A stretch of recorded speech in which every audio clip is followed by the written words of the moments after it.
Hey everyone, you're listening to the TEN7 Podcast, where we get together every fortnight, and sometimes more often, to talk about technology, business, and the humans in it. I'm your host, Ivan Stegic. My guest today is Thibaud Clément, the CEO and co-founder of Loomly, a brand success platform for marketing teams, essentially helping marketing teams manage their social media content publishing process. Thibaud has been a serial entrepreneur ever since he graduated in 2011 and has even published a book about it. Thibaud, welcome to the show. It's great to have you on. Hi, Ivan. Thanks for having me. I see that you've done your homework. Just a little bit of homework, not to be too creepy. Okay, no, that's all right. I gotta say, I love Loomly. We're big fans of the product. We went through so many different iterations of figuring out how to best manage our social media. We landed on Loomly, and you guys have been awesome. So congrats on a great product from our perspective. Thank you so much for saying so. It really means the world. You know, we try to make something that's helpful, and we try to adapt to what our beloved customers tell us, and so it's always a great pleasure to hear that one of those customers, so your team in particular, is happy about it. Well, I'm sure we'll get into a little more into Loomly later in the show, but it's just so nice to be able to have a vendor and a product where you feel like you're heard and you can talk to, and that the support is what it is, which is wonderful. I know your startup is based in, or your company is based in LA and in Europe. I think you're the first person on our show with a distinctly French accent. So I'd love to find out where you were born and where did you grow up? Yeah, that's a good one. Yes, I do have a French accent. I'm native of France. I was born in Orleans. So here in the U.S., you have New Orleans. I come from Old Orleans, if you prefer. And it's in the Loire Valley where you have all the beautiful castles. And I studied in Grenoble, which is in the French Alps, and I also studied in Canada, in Ottawa, where I got my MBA. So kind of a broad experience. Grenoble's a wonderful part of the world. My son was there for an exchange program a couple of years ago, and I've always wanted to go there to ski. It's basically a skier's paradise. It's in the foothills of the Alps, isn't it? It is, absolutely. So it's really cool because it's some consider it like the Silicon Valley of France, not necessarily for the great number of startups, but for the actual great advancement of technology. It was like microchips and these kind of things. Was there is actually a lot of innovation. So it's a very interesting city, fast growing, and yes, it turns out it's just in the French Alps, and you have some pretty amazing ski resorts. And did you study business there before you went to Ottawa? Yes, absolutely. So, I was majoring in marketing. I was a master in science, of marketing, and that's basically what I studied. And actually, I went to Ottawa through Grenoble, through my business school, so Grenoble École de Management, and kind of like your son. Actually, my experience in Canada, in Ottawa, was an exchange program, allowing me to spend a year over there and actually get a double degree or a dual degree. So it's really cool, and that's how I ended up with my MBA. And did you go backwards and forwards between France and Canada, or did you end up staying in Canada after that work you did? No, it was actually a full year in Canada. I went there from August 2010 to August 2011. Is that where you met your spouse and your co-founder? No, actually, I met Noemie right before that. So Noemie is my spouse now, and we met before that in France. We were both interns at L'Oréal, the giant cosmetic company. The giant, yeah. And that's how we met, and we hadn't met for a long time, but then we decided to go together to Canada, and pretty much ever since, everything we've done together. So it's a pretty big part of the story. And As you said, there's a big part of a story of how a startup is founded, and my understanding is that and at least this has been my experience, is that usually a good company that evolves and has an amazing product comes from the founder who was really trying to just scratch their own itch. They were trying to solve a problem that they had themselves, and my understanding is that's partially what happened to you. You had another company before Loomly. What were you doing before you started it? How did that happen? Yeah, I mean that's exactly what happened to us, and what's funny is that it's actually multiple folds story if you want, because so we were in Canada, in Ottawa. You may know that, but Ottawa is where Shopify is headquartered. That's when we met them. We were extremely lucky to meet with Harley Finkelstein, who is now president of Shopify. By then, when we met them, it was a team of 40 persons. So it's they've come a long, long way and seen a tremendous success. But so, Wow. of course, we met them. Like I met with Harley because he had just graduated from the same MBA as I did, or as I was doing. So it created a connection, and he was already, he was so inspiring and so energetic that he inspired me a lot. And that's when I decided that rather than like starting right off and like getting a job, I would take a year off, and I would go around the world to basically study e-commerce. The reasoning is I had learned so much by being for a year in Canada compared to France, just because of the cultural differences, that it was already so inspiring. And before that, I had spent a couple of months in Dubai, and it had also been so inspiring that I figured that I would learn really a lot by going to different countries. So Noemie and I, we kind of designed this, I would say, 1 year trip around the world, where we would spend a month in each city that we would visit. And then, I was doing interviews of entrepreneurs, mainly in the tech industry, focusing on e-commerce. And this taught us a lot about like what people were actually doing, and how they were growing brands online, and how they were starting businesses and growing those businesses. And after a couple of months on the road, we figured that we would the way that we would learn the most would be by doing, so that we would be able to apply whatever we were learning on the road. And so we started our own e-commerce business. It was a pretty crazy idea. It was just a candy subscription business. And so we would buy candy wherever we would go, and then we would ship them across the world. And just kind of for the story, for the fact, I like to joke about the fact that we actually bootstrapped this business with minus $200 on our bank account. So it's not even that we didn't have much money, or no, it's just we didn't have any. And so the way we kind of bootstrapped it was because we were able to kind of accept pre-orders for the candy. Then with that money, we would buy the candy, buy the envelopes and everything, and then we would ship the candy. So it's it was a very, very interesting learning experience. I'm trying to get to your point, but that's kind of the whole story. No, of course, I love hearing the story. Okay, cool. What was the name of the candy business? It was named Candy Discovery. So like candy and discovery, all of kind of portmanteau, if you want. Was it a subscription service? It was. Yes, it was. I thought I saw something about a subscription candy service from Japan that went viral a number of years ago. This was a long time. Was it that one? That was not you, was it? But what was the name? I think it was Candy Japan or something like that. I think that's what it was. That's right. Yeah. So, we started this business. Then, it gets some traction, especially in France, where we end up having some, exposure in the media, including on national TV and stuff.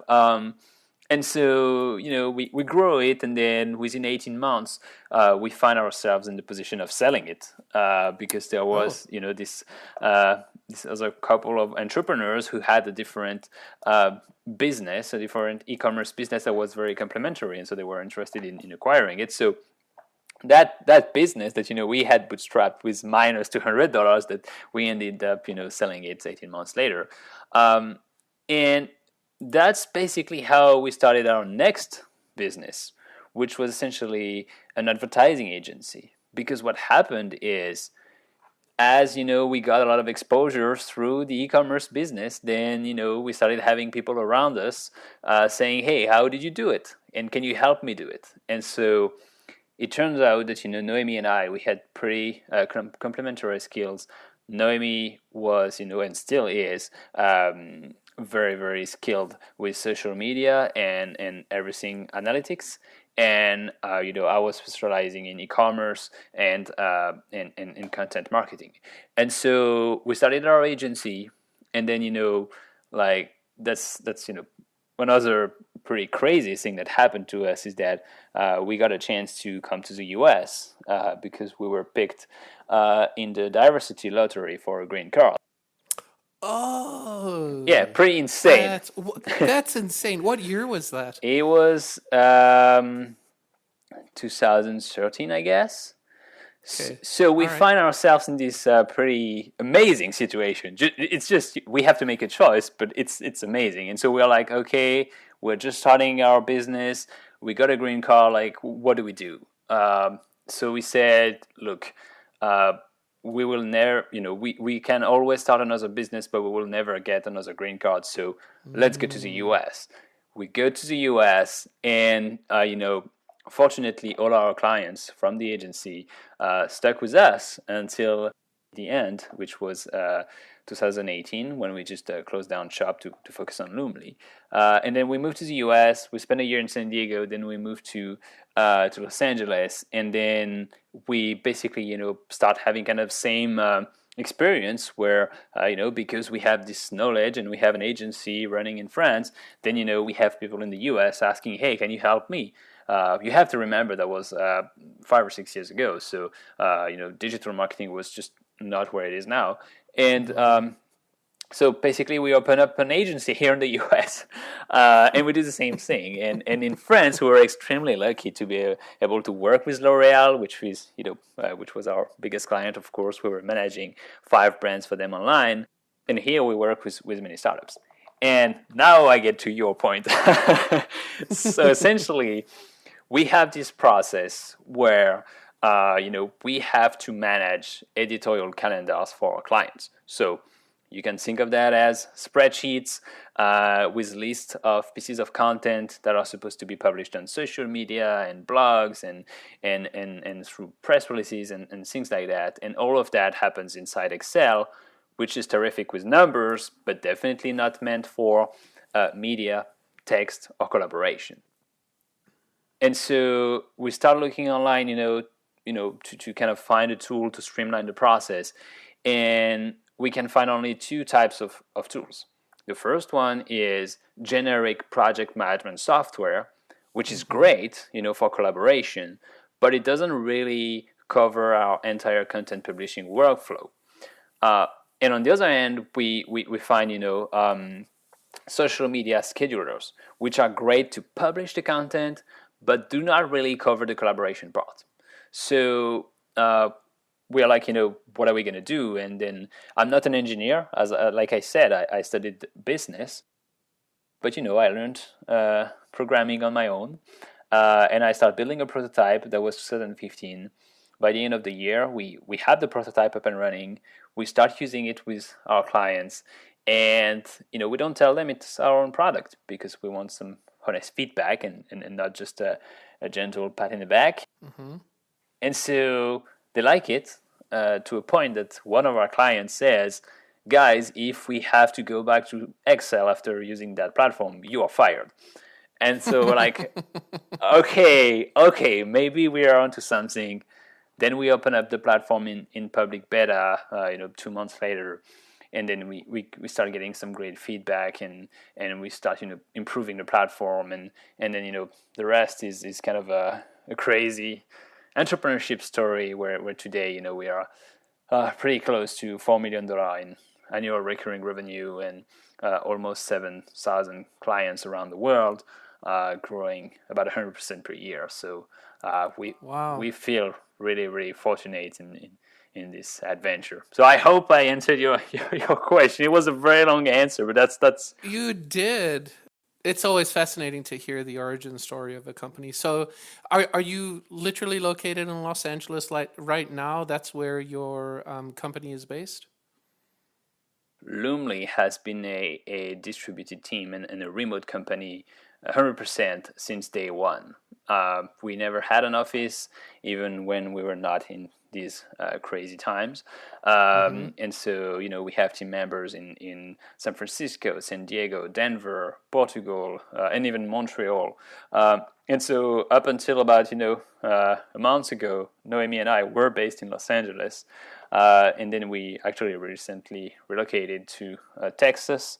And it's just for, just a crazy story where we kind of, got one of the things that are specific to LA, or that are part of the life in LA, which is an earthquake, and it just woke us up at 4 a.m. on Noemie's birthday. So we kind of got scared. It was already a stressful year, and we decided to kind of try to get some rest.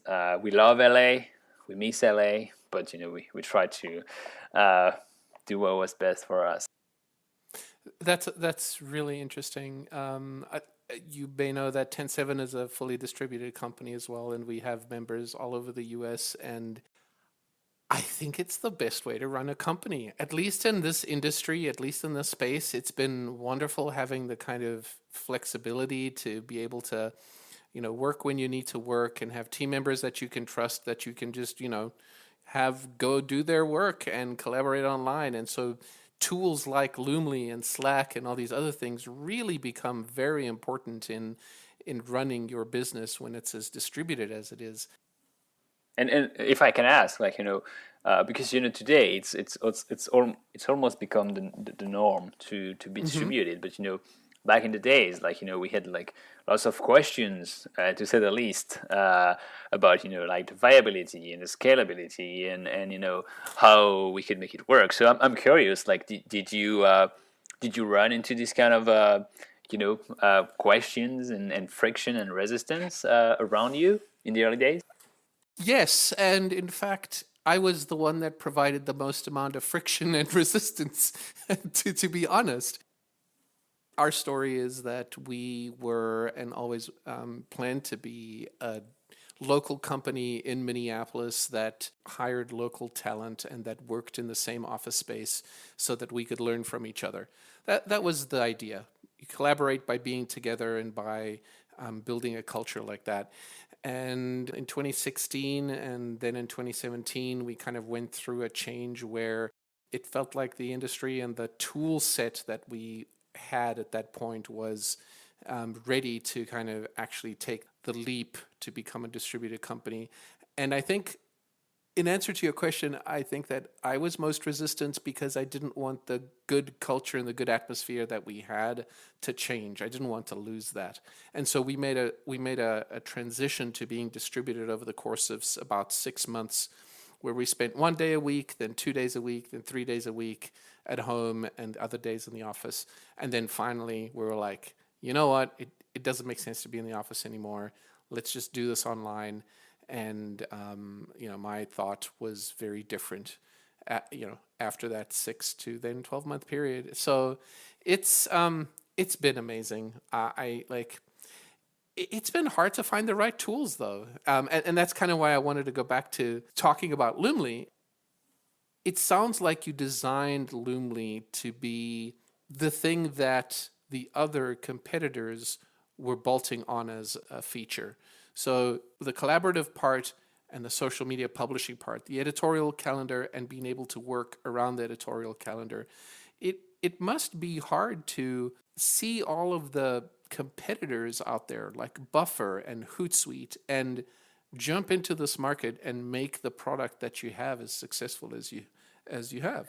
Well, first, thanks for sharing your story about remote work. It's super interesting, and yes, it's interesting. Actually, the market has evolved in the past few years. The market that we are in, and the fun fact is that in the very early days of Loomly, we were actually integrated with Buffer because we did not even see ourselves as competitors.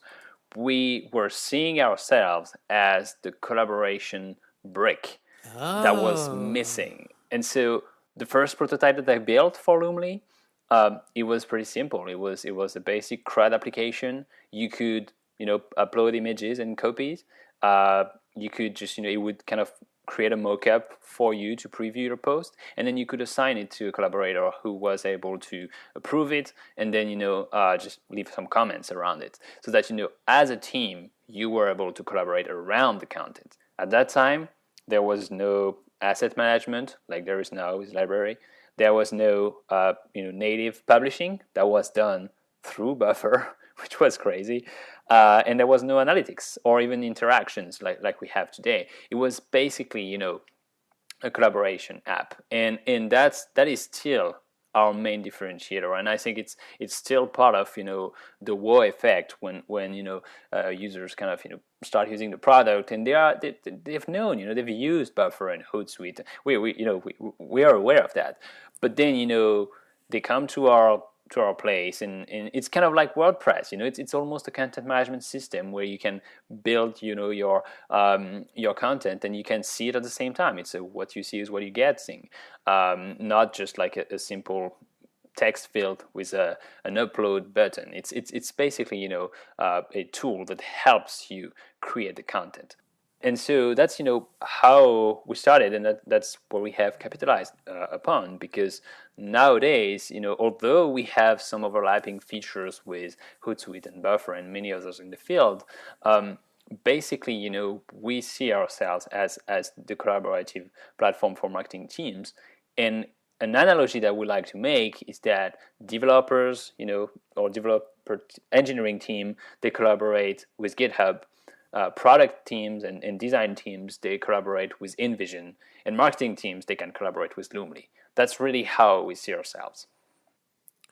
I love it. We were actually Buffer users before we were Loomly users, with an in-between step of a company I can't even remember the name of, but that did not work out well for us. And I think the fact that you can comment on and collaborate on a post and go through an approval process, this really is the differentiating factor, and it's definitely something our marketing team really appreciates and loves. It's almost as if posting to a social media channel is secondary. It's almost as if that's like an expected thing that this platform should just do. Yes, it's a commodity on the market. Now there are even some social networks that just allow you to do it. So we think it's not. From day one, we saw that saving a couple of minutes by automating the scheduling was probably not the biggest pain point. The biggest pain point was, how do you come up with ideas? Because when you are in front of your empty spreadsheet and you have to come up with 20 ideas for your social media for the upcoming months, it can be intimidating. So we built, post ideas into Loomly, so that, based on Twitter trending topics or some RSS feeds that you are subscribed to, or the day of the week or the day of the year, that, we can give you some ideas so that you don't have to start from scratch. So that was pain point number one.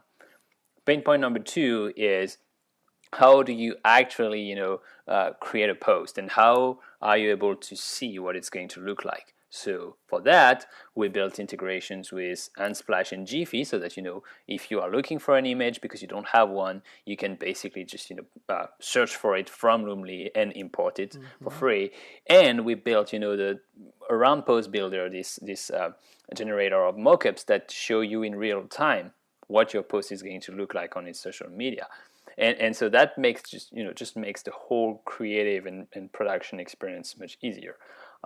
We built in some post optimization tips, but then most importantly, we built that framework to allow you to share every piece of content with your team before it goes live, because that was the main pain point. It's kind of the bottleneck in the production and publishing cycle, where even if by some miracle you are very effective in creating 20 posts per month or 30 posts or 40 posts per month, then somehow most of the time you need the approval from someone. If you are a freelancer or an agency, you may need the approval from the client. If you are working in-house, you may need the approval from your boss. And the thing is, this can be stressful because there may be multiple versions of the file, or it can get lost in the email, and maybe your boss doesn't really, or your client doesn't really see what the post is going to look like, and it's hard for them to understand why the copy is so short on Twitter and why there are 30 hashtags on Instagram or these kind of things. With Loomly, it makes it incredibly easy to do that because you actually see, you don't have to guess. And we actually have some very large clients who work in the luxury product industry, and they are publicly traded companies, and for them, it's not only the CMO that needs to review the content; it's also the CFO, and the persons from HR, because and the person from legal, because basically any post that is put out there is potentially a liability for the company and can impact the stock price. So when you have these type of persons that you need to get approval from, you want to make it as easy as possible to get it. And there is nothing easier than bringing an iPad to a CFO and saying, here is what the post is going to look like. Do you like it or not? If you look like, please press this button. It's much easier than saying, hey, we're going to use this image with that text. It's going to be published on that day. Do you agree? And then they have no clue what they're approving. I spend most of my time in Loomly approving posts that are ready for before they go out for social media. That's because you're the boss. That's true. That's exactly true. But I just wanted to comment that I know exactly how those folk are feeling, and having that pending confirmation. I can't remember what it's called, but it says pending. Pending approval. And all I do. Pending approval, that's right. You just click on it and you see the list and you go to each one and you see exactly what it's going to look like and you hit schedule and you're done. Like it's completely reduced the amount of time I have to spend in the spreadsheet, in Buffer, in any kind of discussion about what the posts are going to be. I trust my staff. I trust the marketing team. They come up with what they need to come up with, and we use Loomly. It's been wonderful. I saw that you are looking for an AI engineer, and I think I saw that on your LinkedIn profile. Maybe. What are you planning with artificial intelligence and Loomly? Tell me about that plan. This actually, it's good that you tell me that because it reminds me that I need to update my profile. This is kind of like a previous project that we had, and we decided to discontinue it. Not unfortunately, because it's just we realized it was not necessarily what we should be doing.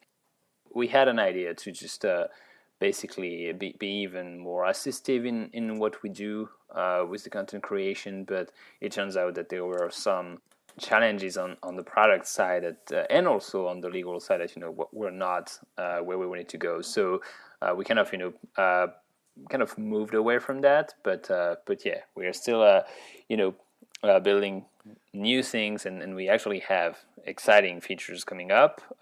One, I guess, you are going to love, and your team is going to love. It's called custom workflow, and it's all related to what we were discussing. It's all about improving the way the collaboration is happening, and so, like, very quickly in a nutshell, you will have the ability to define triggers and to define guards. Triggers will be, rules that basically say every time this post enters this state. So let's say every time a post becomes pending approval, then please auto-assign it to event so that, your team doesn't even have to do it. So that's number one.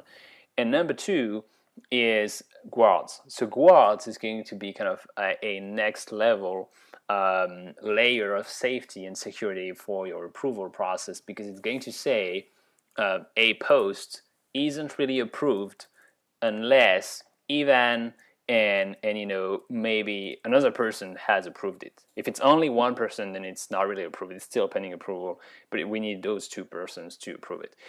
This is just it's not for everyone. It's more for teams with an advanced workflow and different levels of management. But this is ready. We are testing it, and it's going to be available soon for everyone. That's wonderful. So that addresses the use case you just mentioned where maybe there's a CMO and a CFO and maybe legal needs to approve it before it goes out. Yes. So you can route it between those three, and only if those three people approve it, then does it get approved. Exactly, yes. And you can think of it as kind of the same thing that happens in GitHub when you have to approve a pull request and you require or you request approval from three different persons. Technically, the pull request is not approved until those three persons have approved it. Have you seen any change in business, any change in the market since the pandemic started? How has that affected Loomly?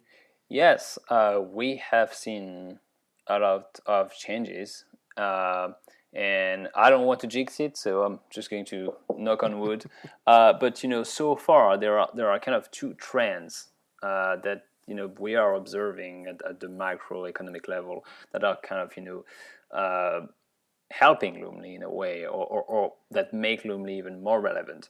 The first one is that many small businesses have shifted online, and they have started establishing their presence with, for instance, an online store. I'm sure you are pretty familiar with that. Mm-hmm.